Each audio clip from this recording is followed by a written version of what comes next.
cendawan ni dia special dan unik. Bila kita masak, dia macam kadang-kadang tekstur dia rasa macam ala-ala ayam.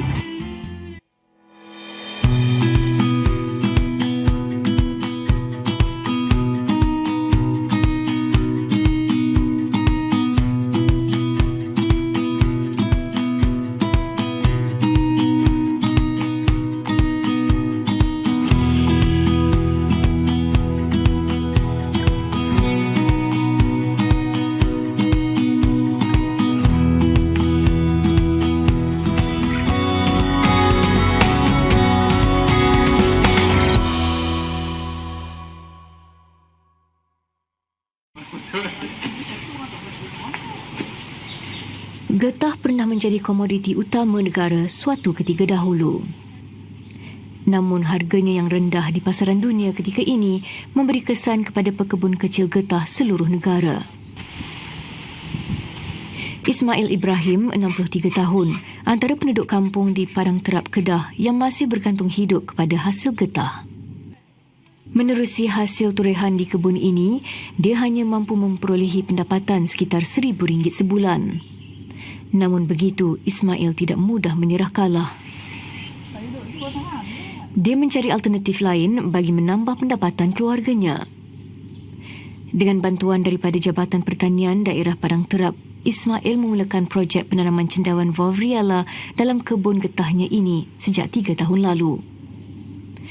Kini menerusi hasil jualan cendawan sahaja, dia mampu menjana pendapatan di antara RM3,000 ke RM4,000 sebulan.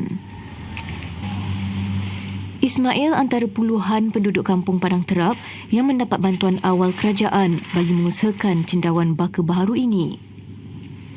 Namun, ramai yang gagal di pertengahan jalan berikutan masalah pasaran ketika itu. Tidak ingin menyerah kalah, Ismail terus gigih, bukan sahaja kerana hasil lumayan, malah penanaman cendawan ini mudah dilaksanakan.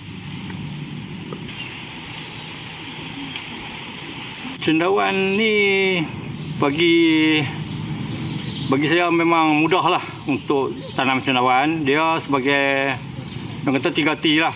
Kita tanam, kita tunggu, kita tuai. Dia makna kata mudah. Bagi segi kos pun kita tak perlukan kos yang tinggi kita nak buat cendawan. Masa menunggu bagi mendapatkan hasil tanaman cendawan ini juga cukup singkat. Dalam masa 14 hari selepas benih disemai, Ismail sudah boleh memungut hasilnya. Yang ni dah berapa lama dah cendawan ni, Pak Men? Yang ni dah 3 minggu cendawan ni. Yang ni cendawan ni 2 hari. Dia boleh besarnya ni. Yang ni. Dah boleh tuai dah Yang boleh tuai lah. Yang macam ni semua boleh tuai lah ni. Yang ni mungkin besok kita boleh tuai. Yang kecil ni, yang besar ni semua boleh tuai dah hari ni. Berikutan hasil yang begitu memberangsangkan, Ismail bercadang untuk menambah lagi bilangan batas cendawannya. Ismail menggunakan tandan kelapa sawit yang telah diproses sebagai batas. Pak Mel, bercerita sikit apa guna tandan kelapa sawit ni?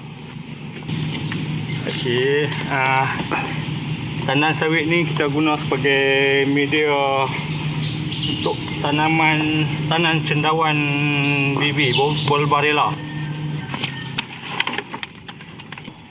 Dia membeli bekalan tandan sawit ini dari beberapa kilang sekitar negeri Kedah. Cendawan ni Jabatan Pertanian syorkan tandan sawit lah yang paling sesuai untuk tanaman cendawan Valvriella ni. Kalau yang jerami pun boleh buat, tapi pertumbuhan dia kurang memuaskan lah. Dia sawit memang pertumbuhan dia memang cantik lah, memang elok lah. Saiz batas yang disyorkan Jabatan Pertanian berukuran 1 meter lebar dan 5 meter panjang. Untuk saiz batas ini, ia memerlukan kira-kira 70 tandan sawit. Selepas siap disusun, tandan sawit akan disiram dengan air bersih. Lepas buat batas ni nak kena siram tandan ni? Yang ni siram yang last lah untuk buang kotak-kotak ni lah pada minyak-minyak yang terlekat pada tandan ni. Jadi kita buanglah bagi cendawan kita nampak elok, nampak bersih lah. Siraman ini bagi melembapkan tandan sawit agar ia sesuai untuk pertumbuhan benih cendawan. Melihat batas siap, isteri Ismail akan menghantar benih yang diperlukan. Bekalan benih cendawan turut diperoleh Ismail daripada pejabat pertanian di kawasannya. Ismail percaya benih yang dijual jabatan ini lebih bermutu dan mampu mengeluarkan hasil seperti yang diinginkannya. Bongkah benih cendawan akan dipecahkan menjadi ketulan-ketulan kecil. Yang plastik ni apa ni, Pakcik? Ya, ni benih dah. Benih cendawan bibi lah. Kenapa nak kena gaulkan macam ni? Dia bagi kecai ni, kita nak tabuk atas tandan sawit tadi lah, yang kita buat tadi. Setiap batas memerlukan 3 bongkah benih. Bongkah yang dijadikan ketulan kecil kemudiannya ditabur pada batas yang telah disediakan. Taburan perlu dilakukan secara sekata bagi membolehkan cendawan tumbuh meliar di atas batas.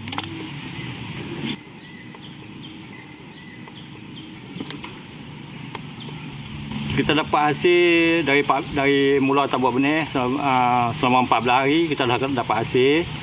Hari-hari kita boleh tuai dia selama 1 bulan. Hari-hari selepas pada 1 bulan kita terpaksa buang lah dia tandan sawit, kita ganti yang baru lah.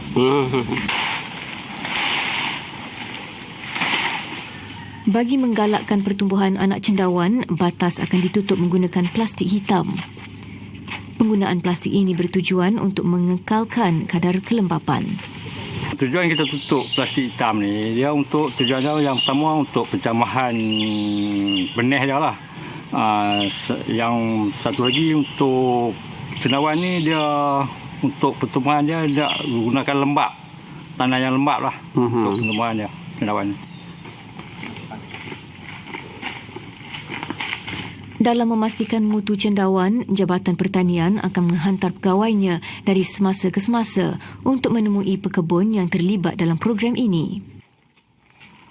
Ia membolehkan mereka memantau perkembangan penanaman cendawan Valeriella secara lebih dekat. Kemudian dia dah. Sesi seumpama ini juga membuka peluang bagi para pekebun berkongsi sebarang masalah yang dihadapi serta mencari jalan penyelesaiannya. Kebiasaannya, lawatan dilakukan pada sebelah petang, waktu di mana kebanyakan pekebun akan menuai cendawan mereka.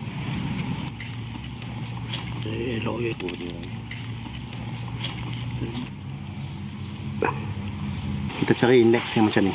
Dia panggil peringkat button lah. Peringkat button ni kalau kita picit pun dia kenyal kan. Jadi dia boleh tahan lama ni. Berbanding dengan yang kita dah tumbuh ni, ni dia punya ketahanan dia tak lama lah. Dalam sehari atau 2 hari dia akan lembek lah kan. Tapi kalau macam ni, kalau kita pegang pun dia masih kenyal macam ni kan. Yang ni dia boleh tahan lebih lama lah. Kalau kita nak habis nanti, cuba cari yang macam ni lah. Ismail akan menuai cendawan 2 kali sehari bergantung pada kadar pertumbuhannya. Bagi setiap tuaian, dia mampu memperoleh antara 2 hingga 5 kilogram cendawan. Cendawan yang sudah siap dituai akan dibawa pulang ke rumah untuk dipasarkan.